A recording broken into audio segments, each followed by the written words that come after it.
ladies and gentlemen, it's a chess program on Pod TV. My name is Sasha Star, and today we have guests. Professor Ken Regan, welcome to the show. Thank you very much for having me on again, and I'm looking forward to coming up for the weekend. Great, looking forward to it. Mhm. And also, we have today um, International Master and Correspondent Chess, uh, Don Fleetwood. Welcome to the show, Dan. Glad to be here. Happy to see you both. Excited about the candidates. It's Yeah. very, very exciting. And yesterday I visited, this is my wife, Nava. We visited the tournament site, and Ken will do it in a few days. So Yes. we'll discuss the venue maybe next time.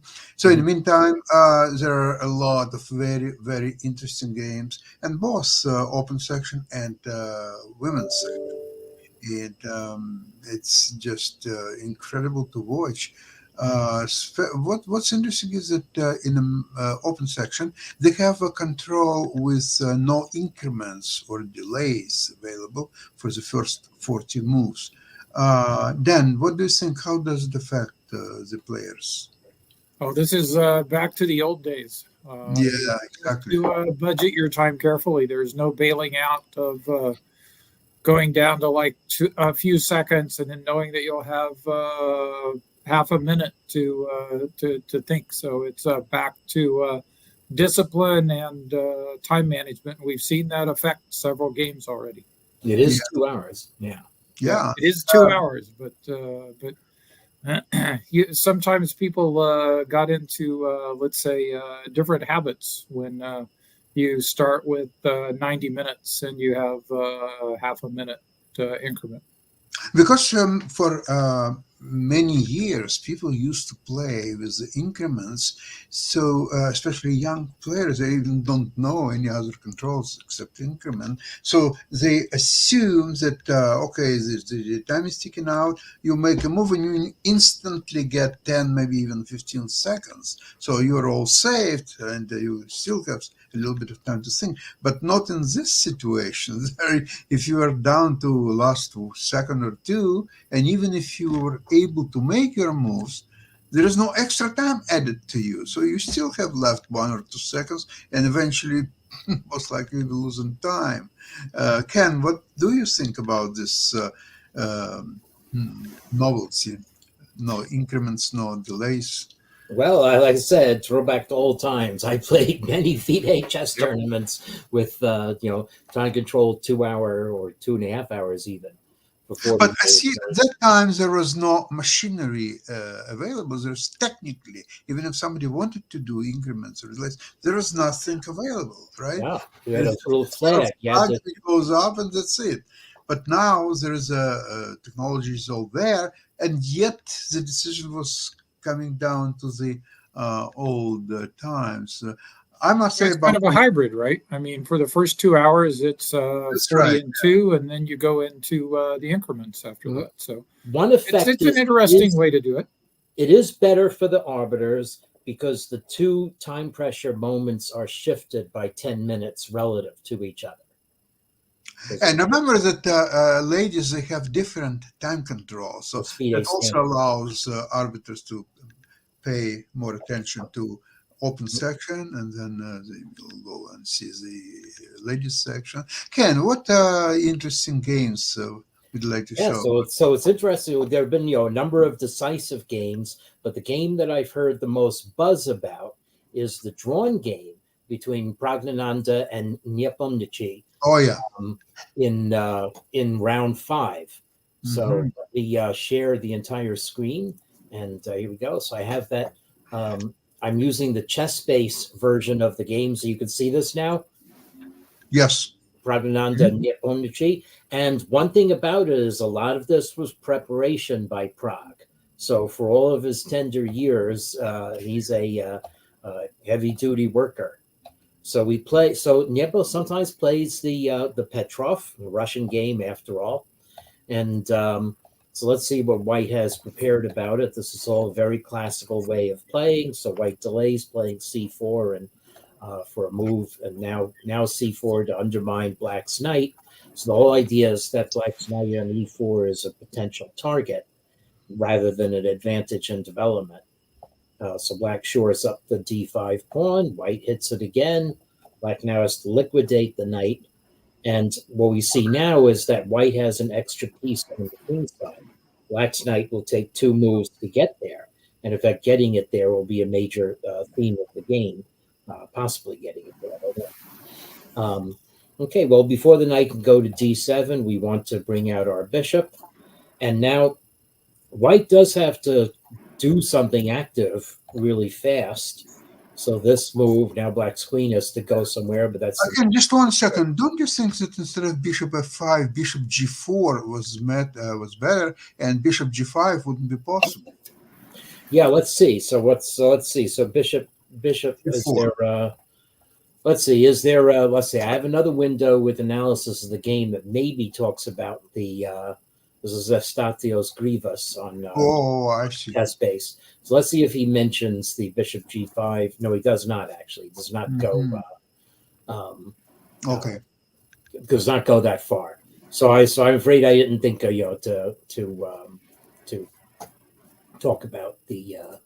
So bishop f5, first of all, on f5, it's unprotected. Second of all, it doesn't attack anything. So the best what you can do is to play bishop f5 and then bishop g6. However, if you play bishop g4, you tie up the knight, and eventually you can still play bishop h5 and g6 if needed. Maybe it's not even needed. Yeah, maybe something. There might maybe the weakness of black's b7 pawn gets magnified in positions with the bishop on g4, because white can go queen g3 and then play knight e5 hitting the bishop. So that might be it may be that the tactics of taking on f3 don't work as well. Yeah, makes sense. Anyway, this is a very common line, d5, queen a5. Now d5 used to be the main move here, but white knight Pragnan's a prepared knight h4, and so we trade bishops this way. Now, what the effect of this is, with bishops opposite colors favors the attacker, and black is now permanently vulnerable on the light squares. They're well defended at the moment, but we shall see how the game played out. Knight f3, queen a5, and now Pragg again played another unusual move. The bishop, you might think, should go back to b3 to stay on the diagonal, but on h3 now, it impedes black getting the knight to f6. If black gets his knight to f6, it's to complete and utter equality in the position. So, in any event, perhaps... Yeah, Kim, this is one of those these moves that kind of looks like a duffer's move at first, but it's really annoying for black to meet. Yeah. Yes, so it's so bishop h3 seems to be the best try. With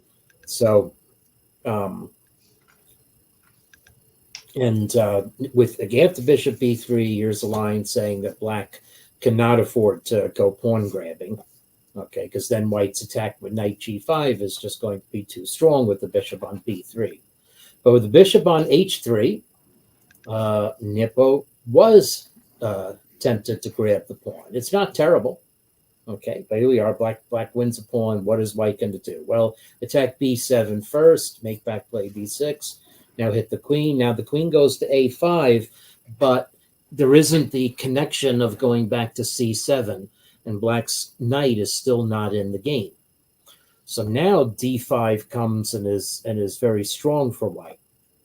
Okay, d takes c5, and now we go on an attack. Now queen h5 is threatened, but okay, black hits the knight.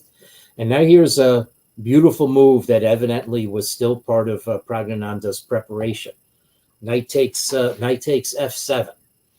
Okay, so now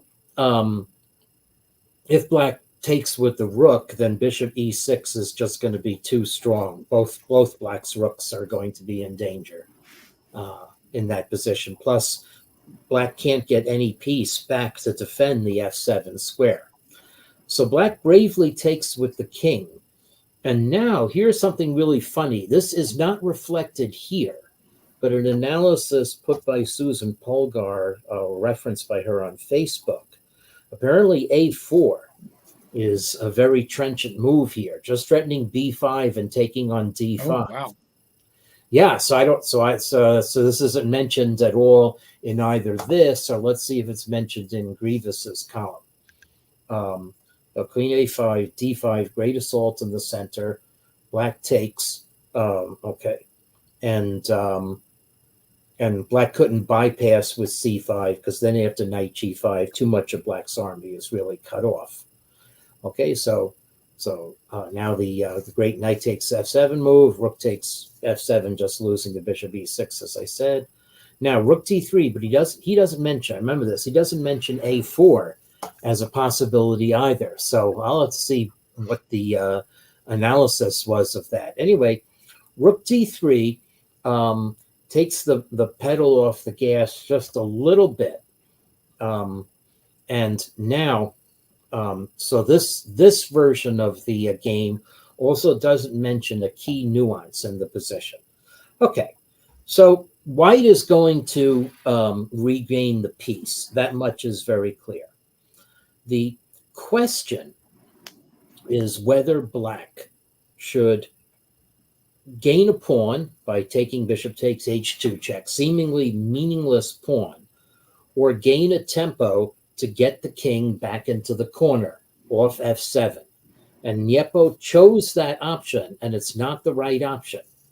So it turns out that even though it's not remarked, well, it is remarked that bishop takes H2 check is the right move. Okay, and it turns out that White cannot exploit the exposed position of Black's king, and the fact of having the extra pawn is actually going to be useful. And maybe the single most important thing is that it's not easy. It's going to take a couple of moves that won't be with check for White to centralize the queen and establish a queen that's clearly better than Black's queen. Okay, but instead, Nepo played Knight C5 completely in order to be able to duck the king off of F7. Okay, Queen D5 check, King H8. And now here is where Praggnanandhaa didn't play the most exact move. Okay, so most exact move would have been setting up central domination and also making a threat right away. So the best move in this position, referenced by Grievous and by others' analysis that I could find, is to play Queen to E5. And this is already threatening Rook takes H6 check, followed by putting a piece on what would be the deadly diagonal. And Black can't easily defend against Rook takes H6 check because if you play King H7, then Bishop F5 check comes. And White reroutes with gain of tempo. You can't defend the pawn either way. King G8 also is going to give White good checks as well as attacks against G7. So the only way for Black really to defend this position, well, here's the line with King G8 actually. So now the other rook drops off. White regains a pawn, and White still has a raging attack in this position. Okay, White's up a pawn and has a pawn and the compensation. So, so Queen A5, what Black does is play Queen A2 to at least get some control over that one diagonal so that White cannot check on D5. Okay, and now Rook takes H6 check now doesn't have much point because after this, White has a little bit of a pull, but Black is basically defending and fine. So the key idea associated to Queen takes A5, Queen A2 is to play Bishop F5, and then when Black plays King G8, so defending the pawn on H6, then there's this amazing retreat. Bishop B1, Queen F7, and now Queen B2. The whole point is that now Bishop A2 is happening, and black does not have any safe haven for the pieces. White uh, controls e6 and any other square that black might try to block along the diagonal. Okay, Yeah, I can remember watching this game and thinking there was no chance that that Prague was going to find this. right. No. And it is. I mean, part of my predictive analytic model is to judge that these moves don't look good for white at low depth. You have to really see a long time to register that that black cannot defend here. Okay. So, I mean, I guess a natural move would be to play the rook here. It's nice that I can whoops, play the moves. Let's see. Whoops, queen a5, 6 check, king g8. Okay. Rook a8. So it's actually adding my moves to this. So you play here. Now black has to play here. And then I think this trusses black up. And the final nice thing about the queen being on b2 is it's guarding f2. Right. So black is, completely hamstrung here. When I get into positions like this, it's mainly by luck. But these are really strong players. But these kinds of open positions, it's really, really hard to calculate these moves that are like long diagonal backwards, and you have two of them. So. Right. So in fact, I can show the game completely from Grievous's column. Yeah, that's cool. So bishop f5, and now the problem with bishop f5 is it enables black to force off the queens. Okay. And that now white has only an optical advantage. I mean, it is a nice advantage, and playing super grandmaster chess, there's still ways for black to go wrong. White could get a kingside pawn storm. White's bishop is better than black's knight, but Nepo knows to centralize the knight. And now black is going to get control over just enough squares to beat white back. Okay, so so these moves were played. And so part of the problem is that white had to, it says white had to guard the f3 square. I don't know what's wrong with f4 in this position here. We just play moves. Let's see what's happening here. Well, one thing, black might just have g6 in this position. I need let's see if this version of the game says anything about that. Wards off knight f3. Okay, so f4 was a move too. However, I don't have a chess engine kibitzer, and I'm analyzing without the eval bar, as has been discussed. I think on f4, black has knight c4 with the threat of knight e3. Ooh, yes, okay. You've weakened e3. Yes, okay. That's definitely a reason not to play that move. Okay, all right, good. So anyway, so now king g2, and it took so now black plays g6. I remember going over the game that this was one of black's ideas, and now we've clamped on f4, so we don't care about you coming back to f5 because now white's majority is a bit stunted, and black's knight on e5 is now an all-defending octopus, so white can't invade by g6. The king on g7 guarding h6 is fine, and this is another accurate move. Stopping any white aggression. So stopping white from playing bishop e6 most in particular. And black just had to calculate that these exchanges leave the position completely equal. So all right, it's a little bit uncomfortable with black's king on the first rank and white's rook on the 7th, but white can't take time to take on a7, have to retreat the bishop. So now the pawn is perfectly good, and black has a 6 rank block. Last accurate move apparently that was needed. So white decided to trade into a completely drawn rook ending, and the game was abandoned as a draw. So really interesting entertizing play, and really reminiscent of the era of Morphy. Playing these open games, king pawn, double king pawn, lines and attack.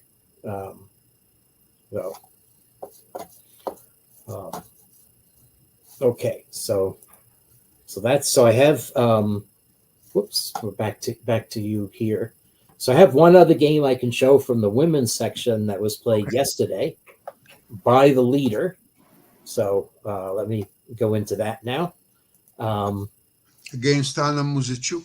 Yes. So, and this is another, and this is the game that to me is a ready-made, okay, because this is how I used to play as white, fianchettoing my queen bishop. I didn't play it with the d4 order of moves, but I definitely tried to reach these positions as white, and I'm just amazed at how accommodating black was. Okay, so b3, yeah, that's I play these moves. I used to play d4 after b3, so now bishop b2, and well, black is playing symmetrically, and we could be completely symmetrical. I don't like the knight on c6 for black in this position. I'd rather play. The black knight needs to be on d7. That's for sure. Yeah. So, and black did play knight c6 after b3, so maybe a little bit too routine. Okay, rook c8, another routine move. Now we shore up the position of our bishop on d3. And now we come in. This plays itself. Black has accommodatingly exchanged pawns early. So now the e5 square can be overprotected as much as white wants, and black can't get similar control over the e4 square. Okay, now white has a pawn on e5. These positions are almost always good for white. These openings are really popular in correspondence chess. And so in correspondence chess, you can lose this position with black very easily if you allow white to get this position. Yeah. So, I mean, you literally can't save this position unless white messes up. Yeah. Yeah, I think maybe objectively black has already lost here. And white is able to take time to play b4 to stop black from playing knight c6. All right, so a5, but we can just ignore that. Now we're going to bring our pieces out. Black castles into it. Rook a e1. I mean, this is student body right, as Yasser would say. Rook a8. Okay, so now black does get a little bit of counterplay. So you do have to calculate that you can play h5. Nice, brilliant move. So rook takes b4 and knight d4. Okay, so now you are hanging the bishop on b2, but what's hanging in return are all the not as strongly defended light squares. Even if black's bishop were on c8, no, that can't even on c8, knight c6 would be too strong. So this is just, it's already desperate. When you have to play a move like g5, now you're even going to allow white's rook on f1 to enter the game in some lines. This is already just very desperate. All right, so white takes time to save the piece. Black couldn't capture on b2 because f takes g6 and sacrifices the knight coming into e6. It's mate on g7. So, okay, now we play f4. We're opening those lines as well. Okay, so black did get the knight to c5. So black is going to be able maybe to eliminate the bishop on d3, but maybe not. White is threatening f6 here, and then queen takes g5, mate on the dark squares. Who cares about the light squares? So black had to take the pawn and stop that, but now white's bishop lives. And h6. Okay, well, finally pinning down the bishop. Nope. Okay, now the bishop says, I'm going to leave on my own terms.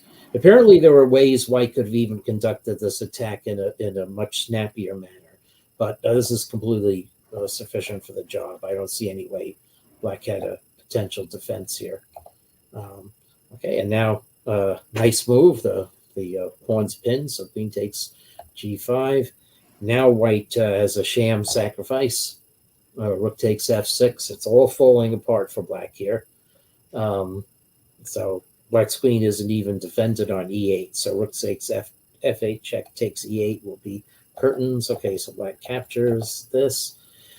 And now infiltrate again. We're going to play queen f5 check. Black tries to stick something in the way. And this is just a nice way to finish off because after the trade of queens, black cannot stop promotion. So a definitely slashing and dashing game. And there is an article about it. It says the Eclipse article. Oh yeah, this is the article about it. I'm talking about the about the analysis of it. So apparently, white could have taken on g5, and black might have been able to defend by queen e8. But white would still have moves that simply maintain a strong attack, and the game was essentially over by that point. So, okay. So there we are. So lots and lots of enterprising and exciting play happening in Toronto. I'm looking forward to more today and the weekend. And I like the idea that both open and ladies sections are being played at the same time. So it's making it even more exciting, because there could be some dull games in the open section, which hasn't happened, by the way, yet. But it could be on that level. You could expect that, but so far it's I find myself switching back and forth between the open and the women's section. Some of the games in the women's section were really, really nice, especially in the last round. A lot of instructive positions. So the game that Ken showed was really nice. I mean, that's why you don't capture on e5 with the knight and give white that enormous pawn there. It's just an object lesson there. And a couple of the end games were really pretty as well. So yes, even Nakamura froze to Nakamura. Yeah. Oh my goodness. Yeah, that was a heartbreaker. Yeah. But I heard a nice opinion saying, hey, let's have the World Cup in Toronto. So I think that people are happy locally. So, all right. Great. Hopefully not in the same venue. Yeah, that's right. Talk about it next week. Okay. Ken, you'll stay for a couple of minutes longer once we'll finish the program. In the meantime, okay, thank you. Yep. I would like to thank you very much for today's program, and see you next week, same place, same time. Okay. Bye-bye, everybody. Okay. Bye, everyone. Yep. Okay, hi. Yep. Hold on, we are live. Just a second.